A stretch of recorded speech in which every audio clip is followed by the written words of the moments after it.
Welcome to the show. Today we're diving into one of the most controversial and heartbreaking events in recent Canadian history, the 2020 Nova Scotia Massacres and the troubling questions that still remain. My guest is award-winning investigative journalist Paul Palango. His latest book, Anatomy of a Cover-Up, The Truth About the RCMP and the Nova Scotia Massacres, digs deep into what really happened and why the official story may not tell the whole truth. Paul, thank you for being here. It's an important conversation, and I'm glad that we can continue it. I had the pleasure of being at your book launch in June, and it really gave me a broad view of all your work and research. Thank you. Good to be here. Paul, the first book, I actually did an interview with you back in 2022, 22 Murders, and this follows. I mean, your work didn't stop. You started way back, and you've continued. Can you bring us up to date with this second book and how you got there, why you continued? Well, the first book was written, excuse me, the first book was written to put on the record facts that I thought were not being disclosed by the police or the government, and forcing the mass casualty public inquiry to deal with many of those issues. And the last line in that book was, "What's the big secret?" Because obviously there was something secret. And when the mass casualty commission was held, I monitored it and then investigated what they did and showed that there continues to be a big secret because nothing else makes sense. So from the beginning, I planned to do 2 books as a way of telling this story. And, maybe I'll have to tell 3 to complete it. Well, that was one thing I was going to throw at you before the end. What is next? So you feel it's not completed yet?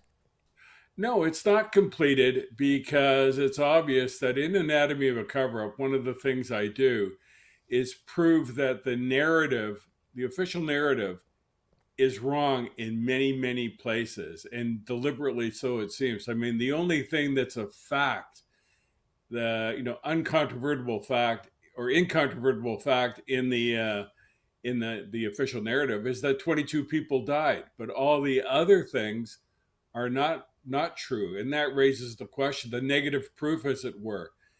If what they said happened is proven not to be true, that means there's another truth. And what is that truth? And we still don't know that truth. And Paul, was there a particular piece of evidence or something that really triggered you to say, hey, what's the real story here? This is not it. I mean, what set that off and started you on this path? That's a good question, because I guess what really, there's 2 things. One was the RCMP response to the 22 murders, the rampage by Gabriel Wortman over a 13-and-a-half-hour period that weekend. And he was allowed to drive all over sort of northern central Nova Scotia and was never obstructed, and ended up killing 13 people one night, 9 people the next morning. And the RCMP said this was a normal response. To me, that was not right. There was something else going on. The second thing was Wortman's girlfriend, common-law wife, Lisa Banfield. It was stated from the beginning that she had spent the night outside when it was 0 degrees. And we learned later she only had on yoga pants and a spandex top, no shoes, socks, gloves, nothing. And she did not have hypothermia. And to me, that said, what's really going on here? I've seen enough stories in my life and enough sort of dubious behavior by the police that it sort of made me hinky, as they say in the criminal world. Like, there's something not right here. And the last part of it, Kathryn, is that I've been taught years ago by, very knowledgeable police people that when you see something strange going on and you can't explain what's going on, and the police are involved, think blown undercover operation, that there's something going on here that they're not going to reveal. And that sort of got my interest as well. And as an investigative reporter, I mean, for your career, you brought a lot of experience to it. You probably had that spidey sense. Yeah, because over the years, one of the things I've done, and I've laid it out in, in my a bit in my book in 2008, Dispersing the Fog. But I used the information I gathered over that period for the last 30 years uh, to sort of get a sense of when a cover up is happening. In the past, I had looked at them sort of retroactively and discovered a cover up. And then when I tried to describe the cover up, everybody said, "Oh, you're a conspiracy theorist. Go away. We don't, And I'd say, no, I'm dealing with the facts. I'm looking at the facts." So this time when I saw the cover up or suspected it was happening, I had an idea what their playbook was, and they stuck to the playbook with a few twists, but I think I caught much of it to show the public how things really work. So, how a cover up can be done in plain sight. And I think I was pretty effective because I think I got down to the granular level showing how it works.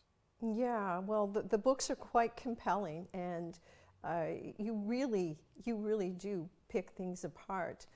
When I was at the book launch back in June, I was moved by the number of people who were there, who actually had lived through and been in close contact in their daily lives with Gabe Wortman.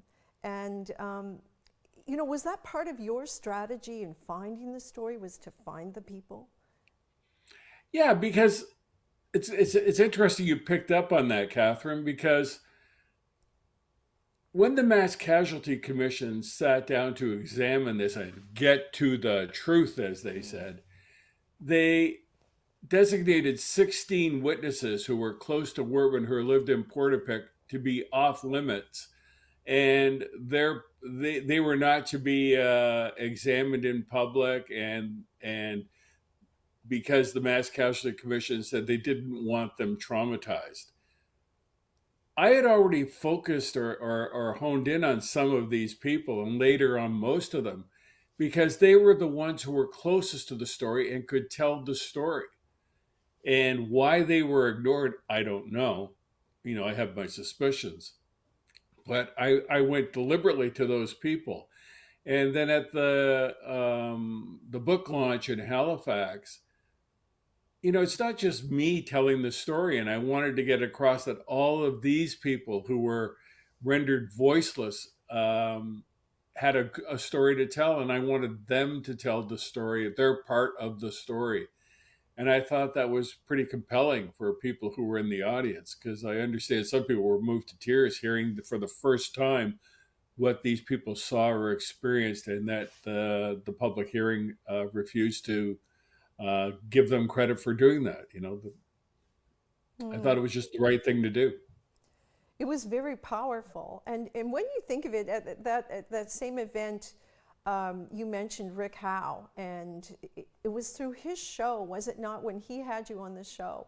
And if I remember correctly, thinking you'd be there for, let's have him on and talk about this. And you became a much bigger part of that show. People were calling in. People wanted to share information. Can you just fill me in a little more on that? Well, we live at a time when the legacy media is clearly not doing its job. Be it newspapers, there's very few magazines anymore.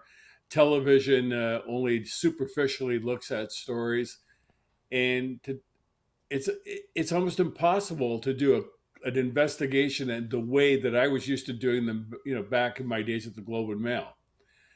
And I realized that I had to raise my profile, so I went on Rick Howe a number of times, and I became sort of a performance investigative journalist. I would not only tell him what was going on, but explain the intricacies of what I was trying to figure out and ask the public to give me answers to questions, see if there's someone out there. So I was essentially interviewing the public live.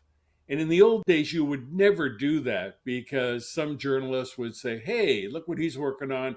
I'm going to go do that story and steal it. But I'm confident in this day and age, I could say whatever I wanted on the radio to the public, to reporters, and they would just sort of yawn and go away and say, oh, well, that's his story, and not be competitive because there is no real competition. And so I felt free to do this unusual thing. Like ask, Gabriel Wortman said, the biggest one was Gabriel Wortman said no, Stephen Marr, a reporter, said that Gabriel Wortman got $1 million delivered to him by Brinks. And I heard somebody got from someone else, it was 500,000. I went on Rick Howe and said, well, can someone figure it out? Is it $1 million or 500,000? And I no sooner got off the radio and my phone rang and somebody said it was 475,000. I said, well, how do you know that? He said, I've got the video. So it was an effective way to do an investigation. As you say, at one time it wasn't done that way. And I think in many ways there's a lot of conversation about the legacy media these days and what really are they covering in, narratives and spins. So basically, you're saying the RCMP fed the story they wanted to be there and the media accepted that. There's no one investigating anymore. It's just, this is what it is. Well, they're pretending to investigate, but it all comes down to official statements, official sources, press release, what the police say. When I was looking at Lisa Banfield, who I cover extensively in both books, I devote 4 or 5 chapters to her in Anatomy of a Cover-Up. Back in 2020, when I wanted to write about her, and I raised it with 2 reporters, as described in 22 Murders, I raised it with 2 legacy media reporters that I wanted to write about Lisa Banfield. They said, well, the police say she's a victim. And I said, well, the evidence suggests there's something else going on here. And that was sort of the difference in approach, that the mainstream media would not do anything unless the police, government, or the people involved said it. I was looking at the evidence, thinking logically and rationally, and saying, no, there is a problem. It came down to the point where, I had to say to one of the reporters, I have the best witness possible that her story is perhaps bogus. And they said, well, who is that? The police aren't saying that. I says, no, my witness is better. Nature. Nature says she couldn't be outside for 8.5 hours with no shoes and socks in the night when it snowed. But that's not good enough for the media because they get it has to be an official statement, and everything else to them is conspiracy theory, or people like me are just nuts for challenging the system. Well, without people like you, many times we would not get the stories that we need to hear. And I think people were hungry for that information. It was obvious that they wanted, and both your books are bestsellers. People are reading them and are continuing to ask the questions. And I know you felt that the Mass Casualty Commission was ineffective for many reasons. Can we just touch upon that? Well, first of all, just referring to what you just said, both my books were instant #1 bestsellers. They continue to sell. People have been really impressed, it seems, by what I've written. But no one in Atlantic Canada, no one in the media, be it radio, TV, or print, has ever written about them. Which is unbelievable when you look at it. Like, it's because one of the reasons is I'm extremely critical of the media. Mm-hmm. And so they don't want to report what I've done. And I said, it's all based on fact. It's not opinion. It's the facts. I'm showing it. Now, what was the question again? I forgot the question. The commission, your feeling is that they weren't effective at all. I mean, they didn't talk to the right people. I just wanted you to talk a little more about that. Yeah. And the commission, so I challenged the commission from the beginning using our podcast, and our podcast now, Dispersing the Fog. with Laura Adam Rogers. We took it apart from the beginning and showed that the three commissioners, Michael McDonald, Leanne Fitch, and oh, I forget her name, It's in the book. Stanton, Dr. Kim Stanton.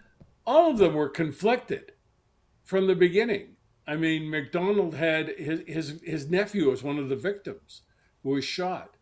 Fitch was on the RCMP Management Advisory Board when she was appointed. And Stanton was involved with women's organizations who testified before the commission. It was just craziness. And the whole organization and approach of the commission, as I show in the book, seemed designed to put out a narrative and support a narrative that the evidence showed was not true. There are 3 or 4 things in that story, broad things, that I can show clearly were not true. And so you have to ask yourself, if those weren't true, well, what is true? And that's the point of the book. And do you believe? I mean, did they not present it as a case of domestic violence gone wrong? Am I right in saying that was the direction? But you feel it was a cover-up, that Wortman was an informant. Well, Wortman, I've now come to believe, especially since the book has come out, that he was an agent.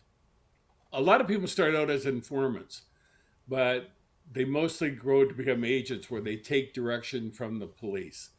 And I'm convinced now that Wortman was an agent. The cover-up about domestic violence, I mean, Lisa Banfield now is coming out with a book in January about her struggles in domestic violence, which I show is really, I really question in my book. But if the story was about domestic violence gone wrong, why do I find all these anomalies and contradictions and things in there that suggest in the investigation that Wortman was an agent? None of that should have been there if it was just a domestic violence case. If it was just domestic violence, why did the commission, the RCMP, and the government do all the things they did to turn the story upside down and paint Wortman in a certain light when the evidence wasn't there to support the story? I mean, there are 4 things in the story I can point to immediately.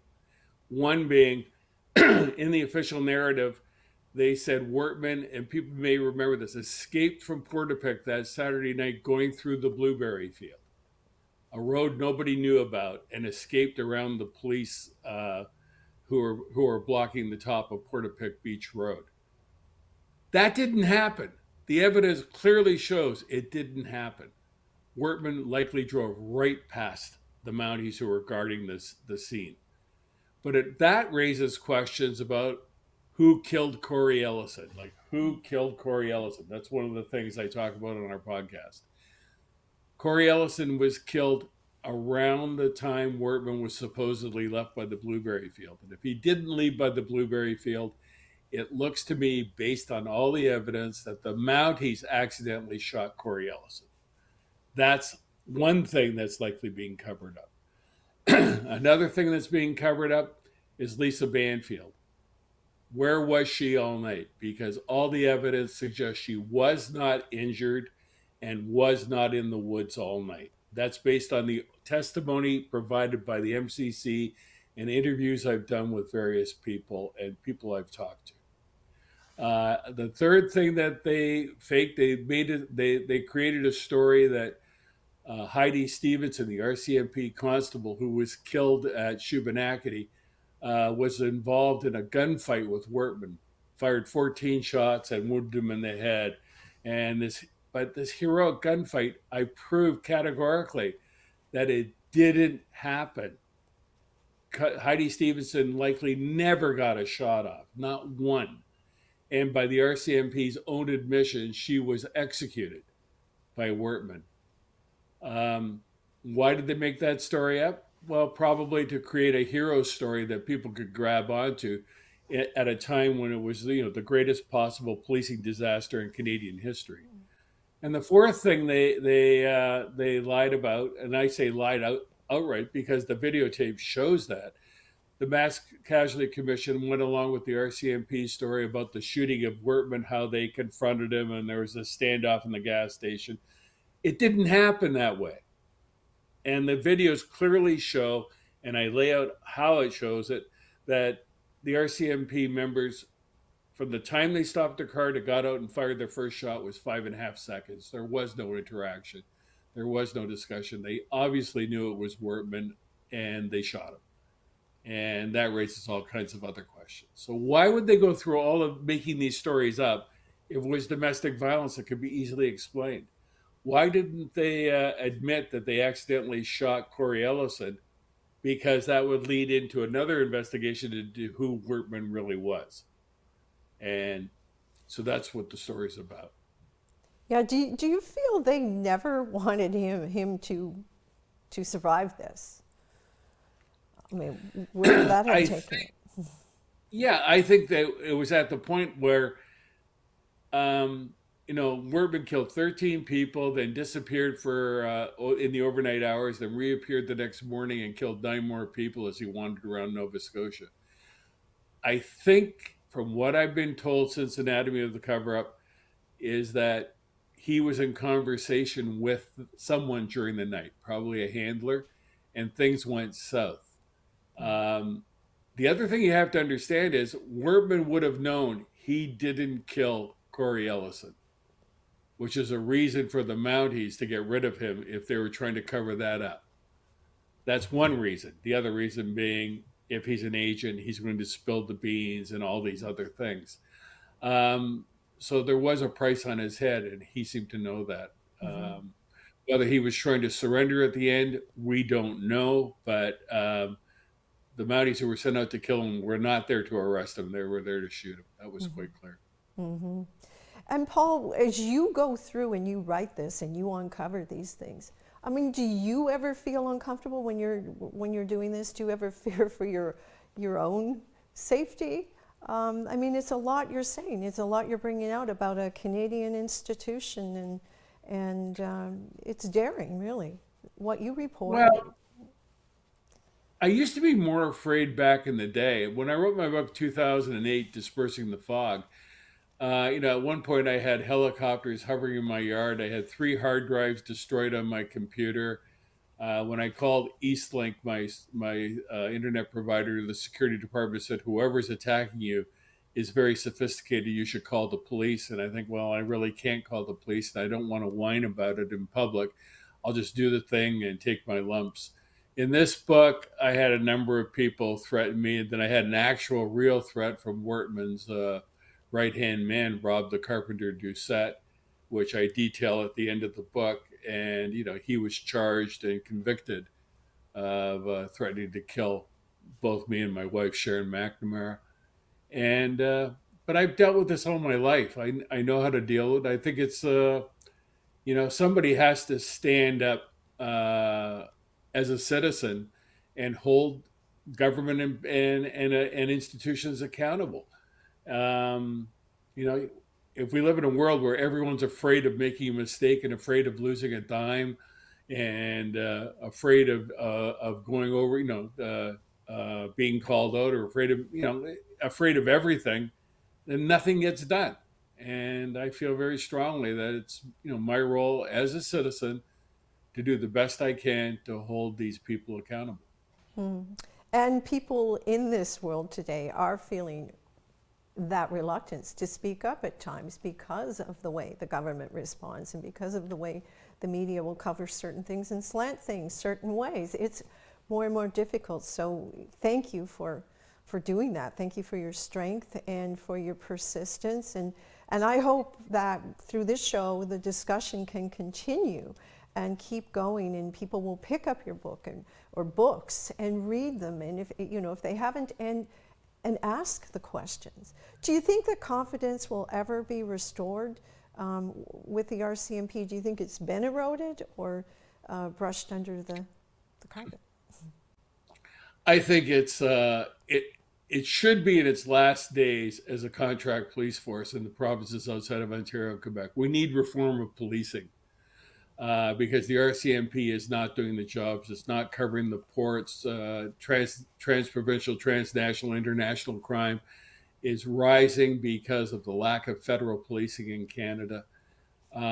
It's the message I've been pounding away at for 30 years. I think people are beginning to recognize that. But a last point, going back to what we're just talking about, the media itself. One of the problems is, like the National Post, for example, got mad at me. The editor, Rob Roberts, got mad at me because I ran an email, an internal email, when I was trying to sell a story about Lisa Banfield. And the editor at the time said, well, we're not running that story because, we don't want, the editor doesn't want women's groups coming down on the paper. And when I wrote that, they said, I got called by Rob Roberts and said, that's not right. We didn't do that because we're just trying to be nice. We just didn't trust your reporting. So we wouldn't run a story on Lisa Banfield. Mm-hmm. And, the irony of that is that the next year they ran excerpts from my book on the front page. Oh, well, that's a good thing. But the point is, as I pointed out to Rob Roberts and other media people, I've proven in my book that the official narrative of the 22 murders, the massacres in Nova Scotia, is wrong and likely deliberately so. Mm-hmm. Why have the media not gone out of their way to correct the record? Well, the answer is obvious.